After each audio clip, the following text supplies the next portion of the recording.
Esta é uma aula do 8º ano do ensino fundamental, do conteúdo de arte, do volume 4.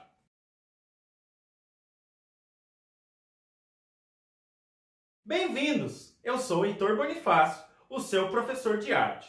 E hoje nós vamos continuar falando de fotografia, porém, nós vamos falar mais de alguns estilos de fotografia, que são a fotografia de espaços, o fotojornalismo. A fotografia não é apenas o registro de imagens reais daquilo que o nosso olho percebe, mas também um registro daquilo que o artista deseja representar. Um exemplo disso é o trabalho de Tom Lisboa, que realizou mais de 3.000 fotos da remontagem do espetáculo O Grande Circo Místico, em 2002, da Companhia de Dança do Ballet Teatro Guaíra. O artista capturou alguns movimentos dos dançarinos e fez mais de um registro da mesma cena, de diferentes ângulos e enquadramentos, explorando dessa forma as cores do figurino, o cenário, o contraste da luz. Desse modo, ele possibilitou ao espectador ampliar o olhar sobre o movimento, sobre a dança e sobre a fotografia e sobre a arte.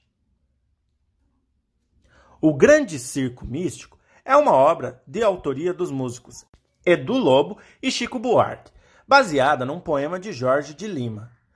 Originalmente apresentada em 1983 para o Ballet Teatro Guaíra, de Curitiba. Ela combina música, balé, teatro, poesia e circo, além de apresentar figurino e cenário específicos. A obra conta a história de amor entre um aristocrata e uma acrobata, que tem como resultado a criação do Grande Circo Knepps, na Áustria. Tom Lisboa é mestre em comunicação e linguagens e atua como artista visual, professor de cinema e fotografia e curador independente. Está radicado em Curitiba desde 1987. Em 2012, recebeu o Prêmio Funarte Marc Ferrez de Fotografia e, em 2005, o Prêmio Porto Seguro de Fotografia, na categoria Pesquisas Contemporâneas, com a série Polaroids Invisíveis. Neste mesmo ano, foi ainda mapeado pelos Rumos Itaú Cultural. Foi um dos artistas brasileiros selecionados para a Bienal de Cerveira, em Portugal, e tem participado como convidado dos principais festivais de fotografia do país e do exterior. Henri Cartier-Bresson, um dos fotógrafos mais significativos do século XX, inclusive intitulado por muitos profissionais como o pai do fotojornalismo, nasceu na cidade de Chanteloup, no distrito de Seine-et-Marne, na França, no dia 22 de agosto de 1908. Ele integrava uma próspera família do ramo têxtil e, quando ainda era um menino, recebeu um presente que marcaria seu futuro profissional: uma máquina fotográfica Box Brownie. Mas antes de se tornar fotógrafo, Bresson foi pintor. O artista estudou com mestres surrealistas e cubistas. Depois da Segunda Guerra Mundial, passou a se destacar como fotógrafo e criou a agência Magnum, que ficou bastante conhecida. O fotógrafo foi muito inspirado pela produção fotográfica do húngaro André Kertész. Por sua vez, teve também inúmeros discípulos, entre eles Robert Dosneu, Willy Ronis e Edouard Bubat. Ele foi um profissional de alto gabarito no jornalismo, mas se tornou famoso retratando eventos do dia a dia, no intervalo que se estendia de 1930 a 1960. Tecnicamente, seus trabalhos não são considerados perfeitos, mas são inegavelmente belos e genuínos. Ao retornar de uma viagem à África, depois de contrair uma enfermidade, Bresson passou pelo município de Marseille, e nesta ocasião, em 1931, ele teve de fato a certeza de que a fotografia seria seu destino, ao contemplar uma foto tirada pelo húngaro Martin Murkacz, a qual revelava 3 jovens negros correndo rumo ao mar, no Congo. Embora a fotografia seja o meio dominante de representar imagens hoje em dia, este não é o único recurso que nós temos para representar imagens. Vamos conhecer alguns outros?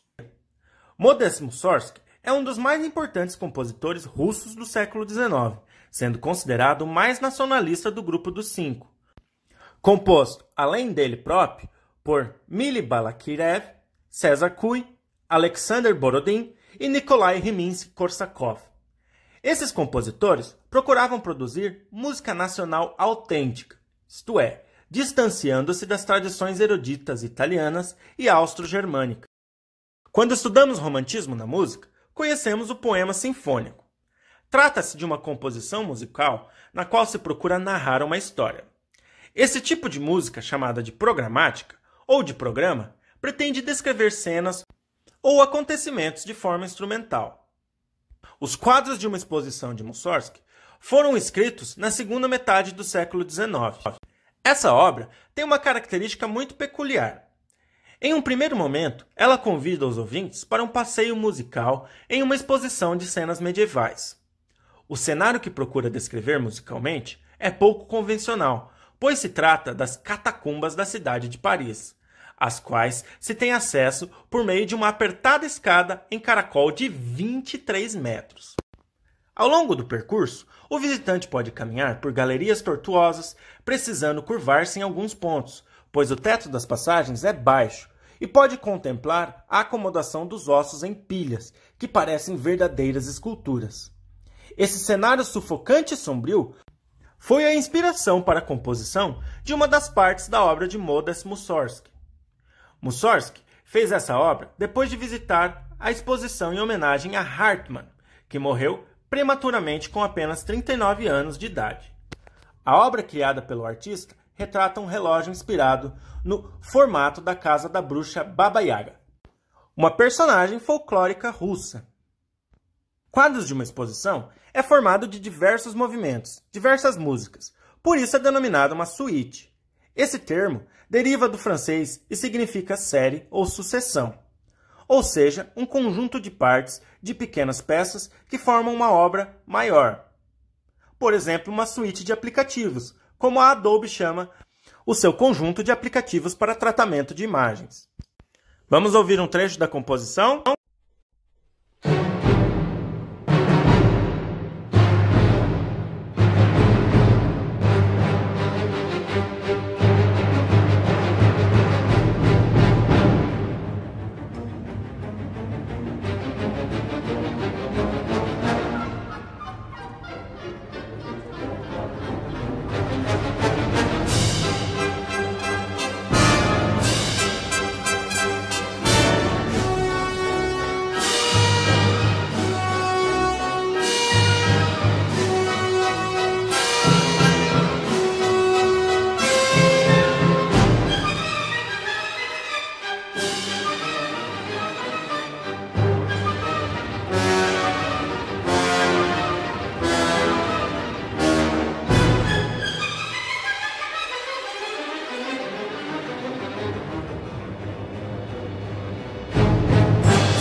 O maestro e compositor brasileiro Heitor Villa-Lobos também é considerado um dos grandes representantes mundiais do poema sinfônico. Sua obra, O Irapuru, composta em 1917, é a primeira de várias obras-primas que se seguiram. A lenda musicada por Villa-Lobos conta que o Irapuru, considerado sagrado pelos guaranis e outros povos, se transformou num homem indígena, que por ser muito belo, passou a ser disputado pelas mulheres. Enciumado, um rival o acertou mortalmente com uma flecha. O Irapuru, então, voltou à forma de pássaro e sumiu na selva, deixando para trás somente o canto, que foi diminuindo até desaparecer na noite da Amazônia. O Irapuru é uma ave da região amazônica, cujo canto é considerado um dos mais belos de toda a natureza. Vamos ouvir um trecho?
A sinestesia é um termo formado pelas palavras gregas para união e sensação, sinestesia. Ela ocorre quando há um encontro entre diferentes planos sensoriais, como com o gosto ou com o cheiro. Nas artes, isso é um estilo ou figura de linguagem, como visto nos poemas sinfônicos. Mas existe uma condição neurológica rara que leva as pessoas a literalmente enxergarem os sons. A artista americana Melissa McCracken é portadora de cromestesia, que faz com que ela ouça cores. Seu trabalho é focado na sua condição, e ela pinta telas retratando o que enxerga quando ouve músicas. Esse é um dos quadros dela. Observe o quadro. A mistura de cores e formas. Cada cor e cada forma é como se fosse uma nota musical. A sua atividade será a seguinte: você deve pesquisar maneiras de representar imagens sem usar imagens em si, como a música programática faz. Espero que tenham gostado e vejo vocês na próxima. Tchau!